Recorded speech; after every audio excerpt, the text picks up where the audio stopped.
За тэгэхээр манай ихэнх үзэгчид өмнө Son гэдэг аппликейшнийг сонсч ирсэн баха. Хэрвээ мэдэхгүй юм байвал Son app нь Монголд тэргүүлэгч финтек аппликейшнуудын нэг бөгөөд та хаанаас ч хизээд Son app байхад санхүүгийн үйлчилгээ авах боломжтой байна.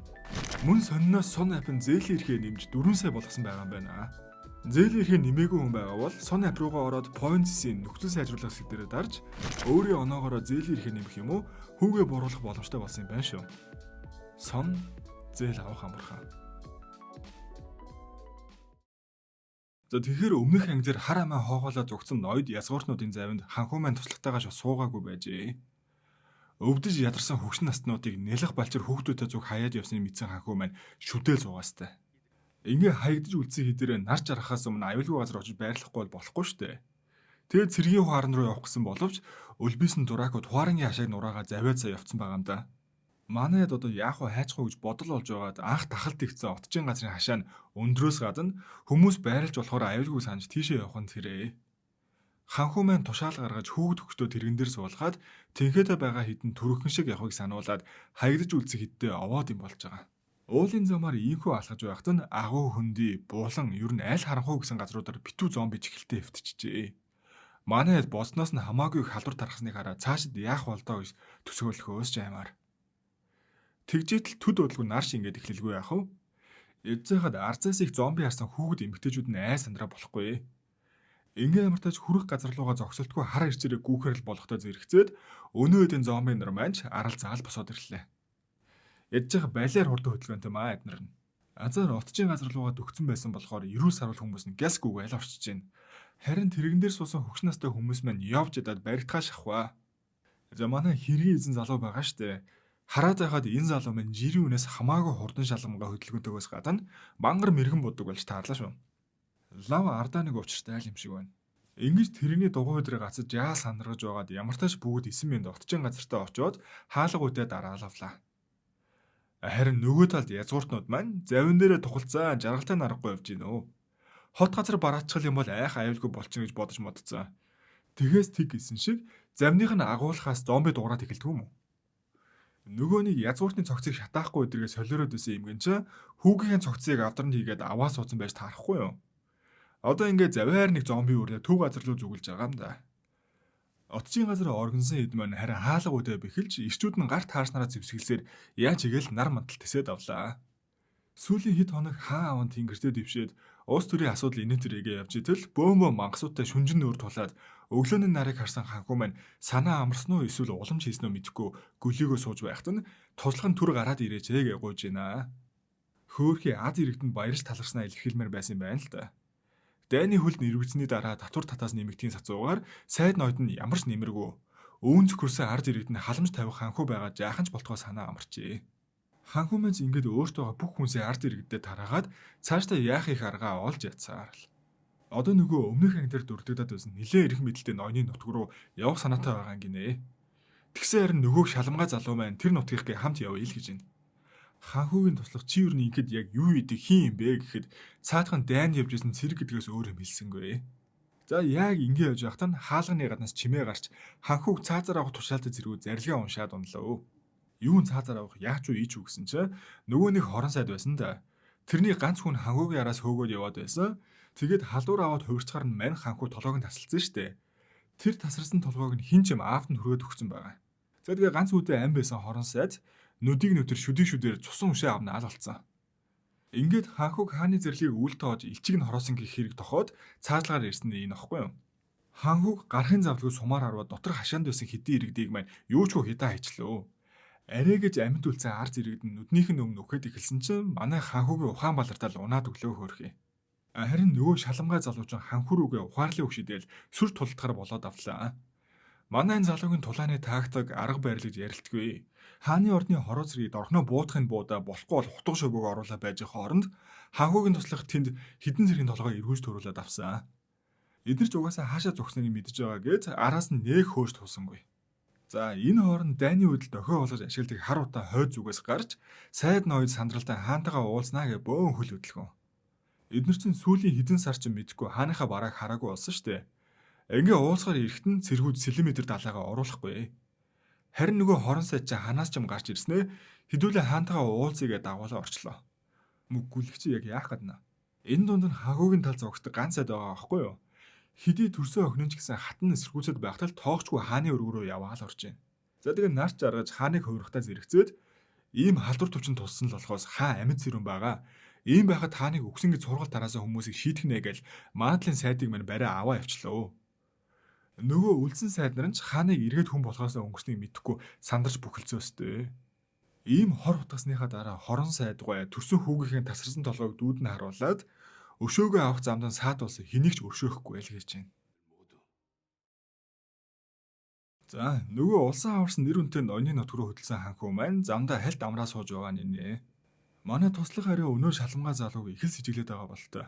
Орны зэрэгдээс ч хавилууд чадварлаг байгааг нь гайхаад дайнд явсан ч жирийн зэрэг лав биш гэж хартаастай. Мань туслахын яриагаар бол барын ажилтгээ бүлэг байдгийн гинэ. Чухам тусгай сургууль тулааны чадвартай хэдий ч амьд үлдэхин төлөө юу ч мэдэх зэрлэг хүмүүс байдаг. Тэдний нэг байж магадгүй л гээд байгаа. Яг өөрийн яриа сууж байхад нь мань залуу ирээд ойр авин тосгоныг шалгачаад ирсэн. Одоохондоо аюулгүй байна л гэж байна. Харин хамт явж байгаа сувлэгчигч маань ханхүүгийн шарханд хэрэглэх эмийн урмал хайж ингээд хааш нь ойд ганцаараа газар малтад суусан арал. Яж байгаа ард нь янз бүрийн чимээ гараад амар сэвтэй. Хилж дуусаагүй байхад ханаас ч нэг зомби гарч ирэл их ч ойрлоо л гүцсэн. Нөгөө гурванч бушуухан гүгөө отсон чинь цаанаас нь нүүр ам хувц сондрон гамшигын юм болцоо гаднаас нарахад бол яг зомби. Тэгсэн чинь өнөө зомби маань өөдөөс ус нэгцэн л авч гин. Сайн харсан чинь нөгөө мо тосгоны шин ноён. Дураагч яаж байгаач ганцаараа амьд үлдсэн. Амтан царайлцсан минь гүгээл явж гин. Ханхүүш танчаад жигээл унахчлаа. Дааж алхад бас гарц юм да. За тэгээ яасан юу болсон гэж асуусан чинь мэдээж хөлгөө онгоц дээр нь тахал тарсан. Гай улсын нөө тэр чигээр явсаар байгаад өөр аймаг руу хүрээ утсан гинэ. Тэр аймаг нь яж байгаа нөгөө ноёны аймаг. Энэ хідэн салгалсан юмнуудад тахал тарсан талаар хурдан мэдээ хүргээгээд явахад л хажуу тосгоныхонд бол хэл хөргүүлсэн байгаа юм да. Ингээ одоо л зогсоохгүй бол ус даяар таргах юм болно гэд манай дэж төрхөн шиг хөдлөхөр боллоо. Эдгээр тэгээ халдвар төвчин эдэргээ хүн ойлгохоор бичээд тараахгүй баг чөтгөр шолом ирж байна гэж тараацсан. Хил авсан хажуу нутгийнхны шашны зан үл хийгээстэй үнэн бүтэхгүй. Харин яриад байгаа нөгөө алдар ноён маань энд уул нь гашуудлын байдалтай байсан юм байна л да. Үхээд амилдаг чөтгөр шолмын талаар яриа гараад байна гэд хэл ирсэн чинь сонсод дуусаад нэг л учир мэддэг царай гаргаснаа уулаас буухад бэлдээл гэж байна. Ноёны бууж ирэхэд тосгоных нь 100 яриг даландуулаад чөтгөрөөс хамгаалах сахиус өдргээд зарцсан бөө худалдаа наймаа. За тэгээд уурж үн ирээдээр сэжигтэй хөлөг онгоц газардсан сургаар очиход нэг ч амьд амтан байхгүй хэрнээ бөөн цус нүжинд бодогдсон хоосон онгоцол хөвтөж байна. Ханхүүгийн багийнхан манч нар мантахтай зэрэгцээ тосгоны захад хүрээд ирчиж. Энэ авийн тосгонууд ер нь л ялгаагүй л өсгөлн нэрвэгдсэн байгаа юм байна л да. Тэгсэн харин нэг байшингаас махны өнөр хангалаа байхаар нь яваа утсан чинь баахан тариачид бүтэн гахаа тойрцсон найрлж байхан тэр. Энэ их цөөн цагт хаанаас мах бодоо болоод найрлж уу гэсэн чинь бас том 8 хийсэн идэр гэж худлаа ярьж мараа да. Завин дээрээс нь тэнэг ноён цуг явж байгаа штэ. Тэгээ өөрсдийнхөө ачаа барыг таниа эдэр завийг нь тоосныг мэдчих жоохгүй юу? За тэр бараа таваарч яах вэ? Завин дээрээс өгсөн хүмүүс яасан бэ гэсэн чинь бүгдийг аваачаа болцсон л гэж авч байна. Ханхүүд сандраад хаан болсноо хэлвэл ялыг чи хөнгөлё заахад алилээ. Ингээ нөгөө тариачд маань нар дундаа ортол хаа хоол газар дагуулад баахан алхаж байснаа нөх өндөр өвсөн дунд аваад ирвэ. Манай хэд нартаа уралдаж байгаа юм болохоор яаруулаад хурдийл гээд байхад л одоо бараг ирлээ гэж алхаалаа. Тэгж нэг юм ирснэ бүгд цаашаа хараад нэг л учир битүүлэг зогсоод байна шүү. Тэгснээр нэг нь эргэж хараад та нар л байхгүй бол бидний гинт хэргийг хинч мэдэхгүй эдэргээл юу дайраад ирхэн тэр. Төрийн өмчөд халдсан бол 3 үерээ цааслуулах альтай юм байна л да. Ханхүү мань харин хурдлахгүй бол би чи бүгд өхнөө л гэж орлоо сте. Тэгжээд л нөгөө наран жаргачнаа яаж яхад юун ч хурдан жаргатай. Энэ хэдэн ч бас юугаа мэдхэвдэ. Нөгөө цогцнуудаа буулгах биш зөвөр өвсөөр хучаал хайцсан байгаа. За тэгээ ахин нэг эцэс төгсгөлгүй урчин эхэлж байгаа юм да.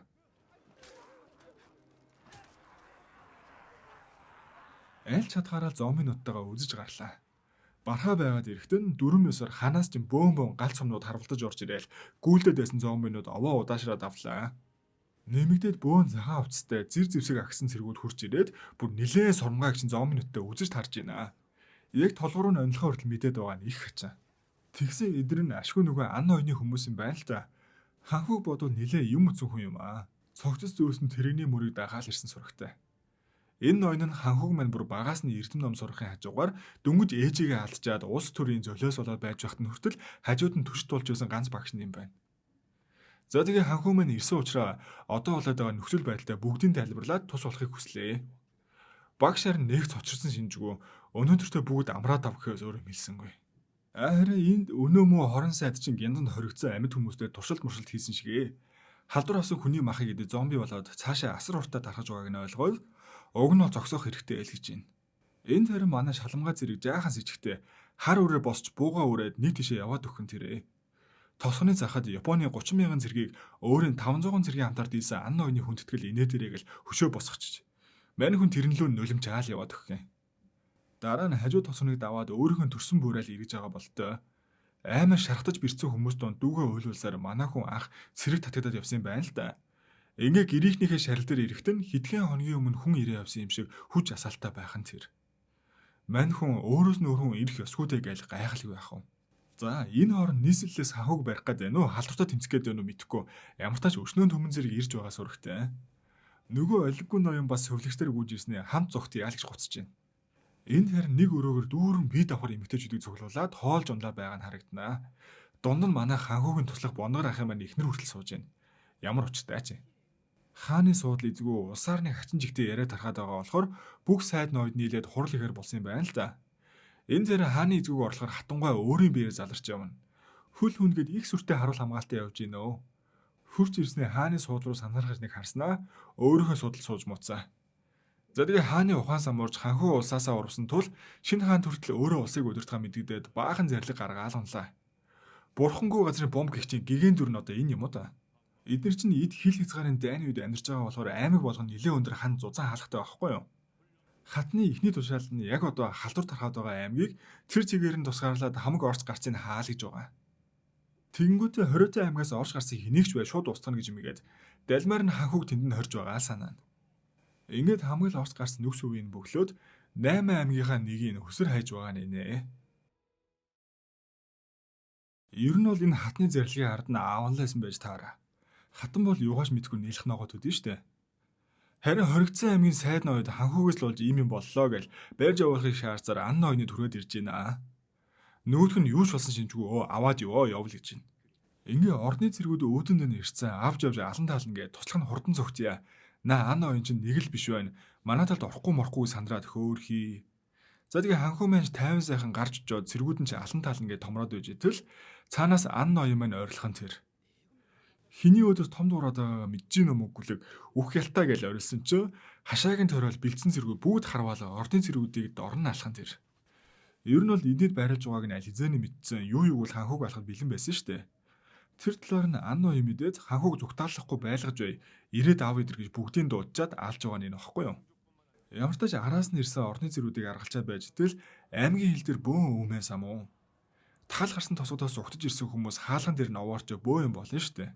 Аймгийн нь удирдлагууд хаалгаа нээхгүй гэж гүрийгээд ханхуугийн өдөөс том дуурайстай.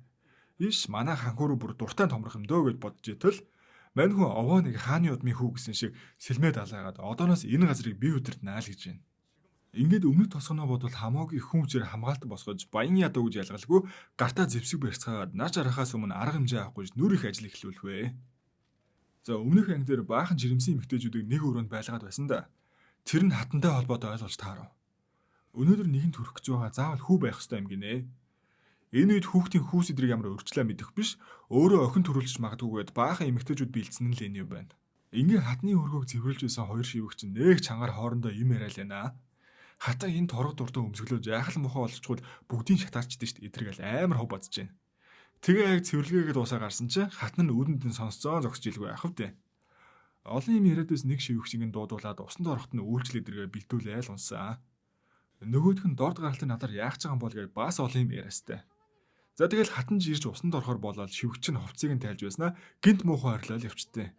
Яасан бэ хэрвэн штэ. Энэ хатан чинь хөл өмд биш юм байна штэ. Тоо шиг том хиймэл гэж зүүж мүцээ. Тэгснээр жишимчгүй миний хүү эрүүл сарвал байгаа үуч шиг. Ёстой хааны удам залгахыг шийцэг хүүхэн гэж игчил байна да. Нөгөө талд өнөө учиргүй зүгтаад байсан олиггүй ноён маань сөвлөгччийн араас амар гүйцэн ирж байна. Ялчгүй дурлцсан юм байна өө. Хөөхий бас дэм болох гээд эми урмал идэр түүж мүцээ. Тэр нь даан шарилж. Сөвлөгчигч муу хүнийг зарсан хойно өөр гихчээр өөрөө ахаад уул руу явахаар болваа хөрхий. Өнөөх нь бас л дагастай. Мань хоёр уулаар урмалт үгээ явж идэл ихч улам дэшээ хавраад ноён айгалж өөхлээ сүд. Тэгжээснэ цаана байгаа агуур ойртож болохгүй улсаас хоригдсан. Дотор нь бар байж магадгүй гэсэн нэрийг нь мөсөн хөндий гэдэм аа гэж авсан. Нөгөө мөсөн хөндийг 2 байд юм байна л да.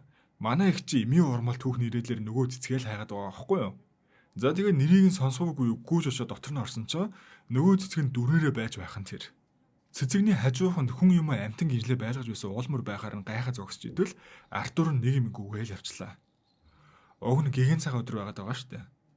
Энэ хооронд манай шалмгаа зэрэг мэрэгэн буудах сургуульд орж мороод зэргүүд юу н хөл хөдлөөнтэй бөөн бэлтгэл. Ингээд амар сайн зохион байгуулалттай хамгаалт босгочоод зомбинуудаа хүлээвэ. Нар жаргалтал тэсчүүл ухааны бодол хүлээгээ аль байлаа. Энэ хооронд хорон сайд маань хотоос авдар дотор харваас зомбигээ гинжилсэн явж байна. Нөгөө хэд дээр маань ганц мориноос өөр юм ирсэнгүй. Тэгжэл нарч мандаа санаа амар бөө. Ингээл хамаг галаа унтраагаал орж амрыг эцгээгээл бүгд жаахан ч гэсэн баяртай байж байхад нөгөө мө хорон сайд аймгийнх нь хэрмэн дээр хүрээд ирсэн зогсож байх нь тэр. Ингээл дууссан гэж бодоо юу өдр гэсэн. За тэгээ яг сайхан хаалгаа онгоолгоо орцгоож байхад нь баруун хойноос салхих нэг л бишээ. Шуу муу цуваагаараа шаагилдаал. Удаачгүй газар хөдөлж байгаа айтайл нүргэлж дөргсөөр манан дундаас ургах нартай уралдаал зомбийн сүрэг айсвэ. Мөсөн хүндэр орсон сөвлөгч ноён хоёрыг хүртэл тойроо бөөн зомби. Эднэр үнэндээ нарны туяа биш дулаанаас л зугтаад байсан байжээ. Одоо өвөл болж байгаа болохоор хүүтрээд өдөр шөнөгөөгүүлнэ л гэсэн үг. Уг нь өмнөхөө бодвол хүн хүч зэр зэвсэг ихтэйч зомбины тооч бас хав илүү байгаа болохоор ханхуу минь одоо яан вэ гэсээр эхний сизон маань дуусж байна. Мөн сон эг гэж юу вэ? Сон эг нь өөрийн мөнгө хөрөнгөө тодорхой хугацаанд сон апид байршуулан өсгөх боломжтой итгэлцлийн бүтээгдэхүүнийг хэлж байгаа юм. Хэлбэрээр өөрийн хөрөнгөө байршуулад өсгөнө л гэсэн үг. Та бүхэн холбогдох дэлгэрэнгүй мэдээллүүдийг description хэсгээс аваарай. За тэгэхээр Kingdom эхний сизон дууслаа. Хэрвээ 2 дугаар сизоноор үргэлжлүүлмээр байх юм бол ямар ч тач лайк дараа сүсгэлээ байж байгаарай. Байдлыг ажиглая заа юу. За тэгээд дараагийн бичлэгээр уулзтлаа. Түр баяртай.